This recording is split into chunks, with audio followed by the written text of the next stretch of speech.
Hello, and welcome to Distillations. I'm Alexis Pedrick. And I'm Lisa Berry-Drago. In our former lives, way back years and years ago in the before times. Actually, Lisa, I think it's really only been like 6 or 7 weeks. If you say so. Well, anyway, what I'm trying to say is that usually here at Distillations, we dive into stories that, while relevant to our lives now, either happened in the past or are just around us all the time. Like migraines or rare earth elements. We aren't used to talking about anything close to breaking news. But since we're a podcast that talks about the role of science in our lives, we couldn't ignore the elephant in the self-isolated room, COVID-19. So we've been working on a brand new series focused entirely on the coronavirus. Over the next several weeks, we'll be bringing you interviews with people working at the heart of the crisis, including biomedical researchers, physicians, public health experts, and yes, historians too. This first episode is with John C. Martin, a biomedical researcher and the former CEO of Gilead Sciences. Gilead is a pharmaceutical giant that focuses on antiviral therapies, namely for HIV and AIDS.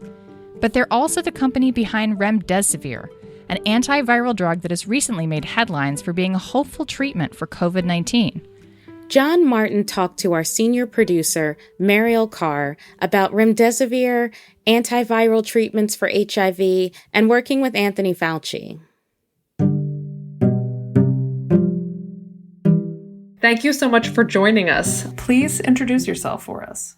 Yeah, my name's John Martin. I'm a scientist trained in organic chemistry, then worked the last 4 decades in medicinal chemistry in a variety of companies, most prominently started 30 years ago when Gilead was a very small company. I led the development of that to be an antiviral powerhouse that has really changed medicine in HIV, viral hepatitis, influenza, and other diseases. So I have to tell you that I just 10 minutes ago said, let me just check the news and see if there's anything relevant that has recently happened. And I saw the news about remdesivir. I'm not saying that correctly. Yeah, that's close. Remdesivir. Okay. For doctors and nurses on the front lines, a new weapon in the fight against COVID-19, an antiviral medication proven effective in clinical trials. Dr. Fauci announced the breakthrough at the White House. So I thought that was a funny coincidence to sort of hit the news right before we're talking. I mean, perfect. I wish I could say I planned it this way. So Tony Fauci is just now in the White House with the Louisiana governor talking about it. The data shows that remdesivir has a clear-cut, significant positive effect in diminishing the time to recovery. This is really quite important. The drug is remdesivir, made by Gilead Sciences. It comes in IV form, administered to the sickest COVID patients. The drug trials involved nearly 1,100 people worldwide. The preliminary NIH data showed remdesivir cut the recovery time in the hospital from 15 to 11 days. The news this week is apparently the news we've been waiting for, and I look forward to hearing the scientific details, which presumably will come out over the course of today and this week. So, publications are coming out very rapidly. With electronic publication, we see data announced and almost published in real time. And it's important for scientists to actually see the published data to be able to analyze it, interpret what these results mean. So Gilead is best known for antivirals to treat and prevent HIV, hepatitis. It's actually, I only recently learned, also behind Tamiflu. Where does remdesivir fit into its history? Tamiflu came along a couple of years before big pandemic flu, less than 20 years ago, and led to stockpiling all around the world. Most of my colleagues, we still travel with Tamiflu when we go internationally because it works for treatment and prevention. Mm-hmm. And hopefully there will be a solution like that eventually to coronavirus, in addition to the vaccine. Right. Most people get a flu vaccine every year, but there's still disease that we need treatment and pill prevention for. Yeah.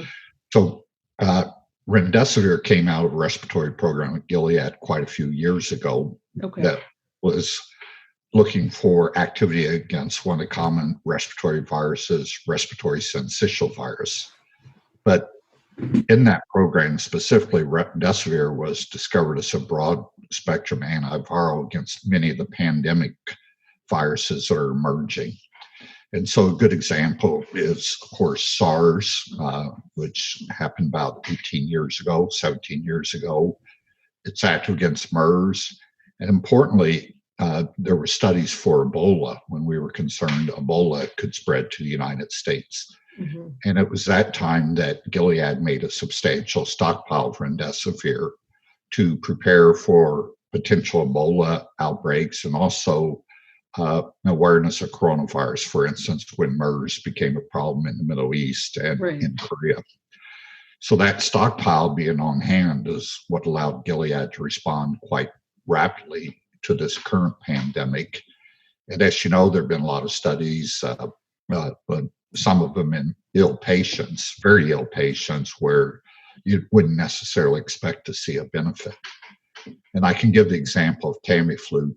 Influenza is a very rapid infection, and Tamiflu, to be efficacious against influenza, it needs to be given within the first 48 hours of symptoms. Yeah, this winter, my husband got the flu, and then as soon as I felt like the first sniffle, I was able to get Tamiflu. He was unfortunately not able to do that, but I just talked to my doctor, and she was like, "Yep, here you go." Yep, well, that's perfect, because if you take it right away, if you take it within 2 days, you reduce symptoms. But if you take it right away or take it before you have symptoms, you have a much better outcome, of course. So you had that personal experience. So just back to remdesivir for a minute. And just to clarify, it's a drug that's been around for a while and it's been investigated, but it hasn't really been used anywhere yet. Yep, only studied. It's not approved anywhere in the world. It was originally being investigated for a very common respiratory pathogen called respiratory syncytial virus. Okay. But it didn't move forward for that indication. And then it's studied for emerging viruses like coronaviruses, like Ebola, but it hadn't found its place in those infections either. And part of it, the diseases in the past have been self-limiting. As you know, SARS was contained and went away. MERS was also contained. It started in the Middle East, and there was a serious outbreak in Korea, but it didn't really get beyond that. So this is unique in the time that remdesivir's been studied, that there's such a serious outbreak that's affecting society so dramatically. So is it too soon to say, does it seem like this will be effective for coronavirus? Well, we haven't seen the data yet, but it was announced today that it was effective in the NIH study. And I'd just like to point out your experience with Tamiflu versus your husband's, how you need to take it early. And most of the studies with remdesivir have been people who were quite ill. And we don't know not a lot about how coronavirus progresses, but we do know influenza. By the time people are in the hospital, it's inflammation in the lungs due to the virus, secondary infections. And if you want to head that off, you want to treat a virus early in the course of disease before the disease gets bad. And your immune system is causing a lot of the problems in your body as it fights for the virus. If you stop the virus replication early, you can prevent the development of serious symptoms with the influenza. So I'm going to back up a little bit. So, the average person is sort of living through this pandemic right now, and it feels like to people that are not, in the field of medicine or in science, that this kind of came out of nowhere. But talk to me about what it's like for someone like you. Is this out of nowhere, or is this sort of, you knew this was coming or something like this? Well, there have been a number of these pandemics, and they always seem acute when they happen, and we all get fairly scared. This particular coronavirus, it caught everyone by surprise because it is so contagious. And what wasn't realized at first is people without symptoms can still transmit the virus. And there have been a number of scholarly papers now that half the people get infected by the virus are infected by someone without symptoms yet. And the vast majority of people, recover very well from infections, including maybe half who never even develop symptoms. So for most people, it's not that dangerous. But again, what is unique for a small number of people, it's highly fatal, and the medical system has struggled and worried about being overwhelmed across the country. And of course, that did happen in some hospitals in New York, but broadly that hasn't happened because of all the shelter-in-place rules have been put out by states. There's also, examples of other countries that have controlled it in different ways. So this is a pandemic that we're learning more about every day. And it's the uncertainty and unknowns that make us all worry very much about our personal safety. Yeah. So I noticed that you called Anthony Fauci Tony Fauci. So this is someone who's been a government scientist for decades, and all of a sudden... I've worked with him since the 80s, so he's always been there. Right, and he's sort of a celebrity now to the average person. Tell me a little bit about him and working with him. And well, he's not different than what everyone sees on TV. He's a dedicated public servant. He's been involved in every activity that has been in infectious diseases for decades. When I started working on HIV and other viruses in the 80s, I got to know him back then. So, for nearly 40 years, we've lived in a similar world. He's been famous over and over as we've had these things happen. I'm pretty sure he's testified in front of Congress hundreds of times. I gave a talk in 2007 to several thousand infectious disease doctors, and one of my slides was a quote from Fauci on HIV. We won't be judged on our last 25 years of success, but our next 25 years of success. So he's always been that type of visionary person that it's very important for the nation. How do you think the world is going to be different after this?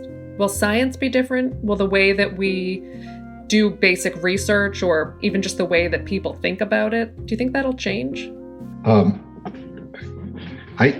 What I feel is that science progresses so rapidly that this will only fuel that rapid change of scientific innovation.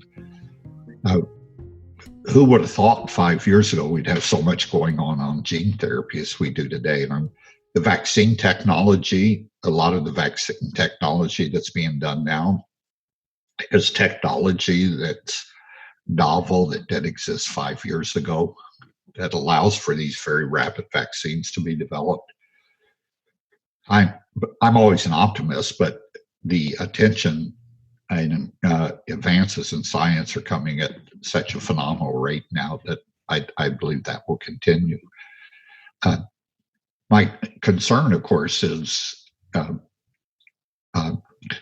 sort of the people I work with. We're all very busy. We're figuring out ways to be efficient and with, embracing different types of technology. But to how to open up the economy, get people back to work, what is going to be the standard of how we work together, all that's evolving in real time. And my concern is not necessarily scientific, it's more just one we face as a society is how do we get organized to get on with our lives?